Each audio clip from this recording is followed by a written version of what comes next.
நகை திருட்டு புகாரில் அஜித்குமாரை போலீசார் கொடுமையாக தாக்கும் காட்சிகள் கிடைக்கப்பட்டிருக்கின்றன. அதை பார்த்துக் கொண்டிருக்கிறோம். பிவிசி பைப், மூங்கில் கம்பு போன்றவற்றால் காவலர்கள் அஜித்குமாரை கொடுமையாக தாக்கக்கூடிய காட்சிகள் கிடைக்கப்பட்டிருக்கின்றன. இது தொடர்பான வழக்கு நீதிமன்றத்தில் நடைபெற்றுக் கொண்டிருக்கிறது. நகை திருட்டு புகாரில் சந்தேகிக்கப்படும் நபராக மடபுரம் கோவில் காவல் ஆலை அஜித்குமாரை காவலர்கள் விசாரணைக்காக அழைத்துச் சென்ற நிலையில் அவர் விசாரணையின் போது உயிரிழந்திருக்கிறார். தமிழகம் முழுவதும் இது அதிர்வலையை ஏற்படுத்தியிருக்கிறது. இது தொடர்பான வழக்கு நீதிமன்றத்தில் விசாரணையானது ஒருபுறம் நடைபெற்று வந்த கூறிய நிலையில் வழக்கு விசாரணை 3 மணிக்கு ஒத்திவைக்கப்பட்டிருக்கிறது. மேலும் விவரங்களை செய்தியாளர் நாகேந்திரன் வழங்க நாம் கேட்கலாம். நாகேந்திரன், இந்த வழக்கு 3 மணிக்காக ஒத்திவைக்கப்பட்டிருக்கக்கூடிய நிலையில காவல்துறைக்கு நீதிமன்றம் என்னென்ன கேள்விகளை முன்வைத்திருக்கிறாங்க? ஷியாம், அந்த குறிப்பாக பார்த்தோம் என்றால் சிசிடிவி பதிவிலிருந்து மறைக்க விரும்புகிறீர்களா என கேள்வி எழுப்பியிருக்கின்றனர். ஏன் என்று பார்த்தோம் என்றால் மனுதாரர் தரப்பு வழக்கறிஞர் ஹென்றி திபென் அவர் தனது வாதத்தை முன்வைக்கும் போது சம்பந்தப்பட்ட அந்த திருப்புவனம் காவல் நிலையத்தில் சிசிடிவி அந்த கேமராக்கள் முறையாக செயல்படவில்லை எனவும், அதே போல் அந்த மடப்புறம் சுற்றுவட்டார பகுதிகளில் 3-4 இடங்களில் தென்னந்தோப்பு மற்றும் கால்நடை மருத்துவமனை, அதே போன்று ஆதிராவிட மாணவர் விடுதி உள்ளிட்ட பல்வேறு பகுதிகளுக்கு அழைத்து சென்று அஜித்குமாரை தாக்கியிருக்கிறார்கள். அங்கிருந்து பதிவுகள் அனைத்தையும் அந்த காவல்துறையினர் அளித்திருப்பதாக வாதத்தை முன்வைத்தனர். இந்த நிலையில்தான் சிசிடிவி பதிவில் இருந்து மறைக்க விரும்புகிறீர்களா, பின் ஏன் வெளியிடங்களுக்கு கொண்டு சென்று விசாரிக்கிறீர்கள் என அந்த காவல்துறைக்கும் அரசுக்கும் இந்த நீதிமன்றம் நீதிபதிகள் SM சுப்பிரமணியம் மற்றும் மரியா கிளாட் ஆகியோர் அமர்வு இந்த கேள்வியை எழுப்பியிருக்கின்றனர். அரசு மக்களுக்கு வெளிப்படையாக இருக்க வேண்டும் எனவும், சிறப்பு படையிடம் ஒப்படைத்தது யார் எனவும், அஜித் 2 நாட்கள் வேறு இடங்களுக்கு கொண்டு செல்லப்பட்டதற்கு யார் அதிகாரம் கொடுத்தது எனவும் இந்த கேள்வியை எழுப்பியிருக்கின்றனர். மேஜிஸ்ட்ரேட்டுக்கு சம்பந்தப்பட்ட அந்த விசாரணை நடத்தும் அந்த மேஜிஸ்ட்ரேட்டுக்கு உடனடியாக பிரேத பரிசோதனை அறிக்கை ஏன் அனுப்பப்படவில்லை எனவும் இந்த வழக்கு விசாரணையின் போது நீதிபதிகள் கேள்வி எழுப்பியிருக்கின்றனர். குறிப்பாக பார்த்தோம் என்றால் இந்த வழக்கில் முக்கியமாக பார்த்தோம் என்றால் நீதிபதிகள் இந்த வழக்கு விசாரணையின் போது சில முக்கியமான கேள்விகளை எழுப்பியிருக்கிறார்கள். அதில் முக்கியமான கேள்வி ஒன்று என்னவென்று பார்த்தோம் என்றால், சிவகங்கை மாவட்ட காவல் கண்காணிப்பாளர் ஏன் அவரை காத்திருப்போர் பட்டியலுக்கு அனுப்பினீர்கள், ஏன் அவரை சஸ்பெண்ட் செய்ய வேண்டும் எனவும் அவர்கள் தங்களது கருத்தாக கூறியிருக்கின்றனர்.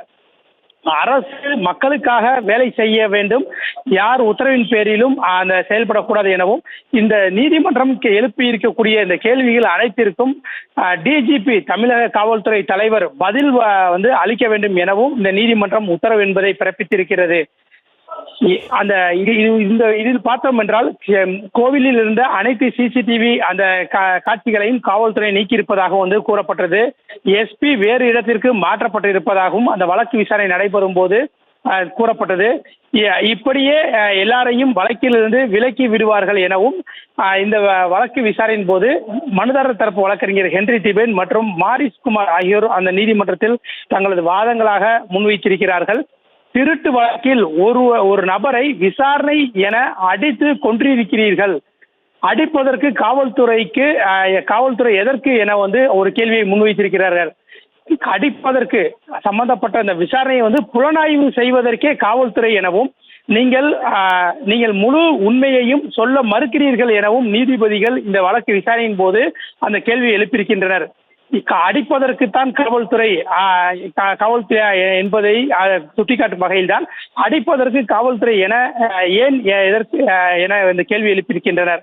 மேலும் கைது செய்யப்பட்ட போலீசாரின் அந்த உறவினர்கள், குடும்பத்தினர் இந்த வழக்கில் உயர் அதிகாரிகளையும் சேர்க்க வேண்டும் என இன்று காலை அந்த போராட்டம் நடத்தியதாகவும் மனுதாரரான மாரிஸ்குமார் உயர்நீதிமன்ற மதுரை அமர்வில் தனது வாதமாக முன்வைத்தார்.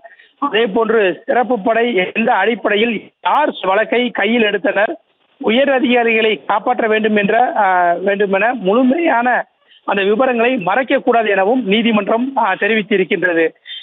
அஜித்குமார் 8 மணி முதல் 10:30 மணிக்குள் இறந்திருப்பார் எனவும் அரசு தரப்பின் கூடுதல் தலைமை வழக்கறிஞர் அஜ்மல் கான் நீதிமன்றத்தில் தனது தரப்பு வாதமாக அவர் முன்வைத்தார். காவலர்கள் அஜித்தை பைப் மூலம் அழைத்து விசாரித்தனர் எனவும் அரசு தரப்பில் நீதிமன்றத்தில் தெரிவிக்கப்பட்டிருக்கிறது. இந்த விசாரணையின் போதுதான் தனிப்படை போலீசாருக்கு விசாரியுங்கள் என உத்தரவிட்டது யார் என நீதிபதிகள் கேள்வி எழுப்பியிருக்கின்றனர்.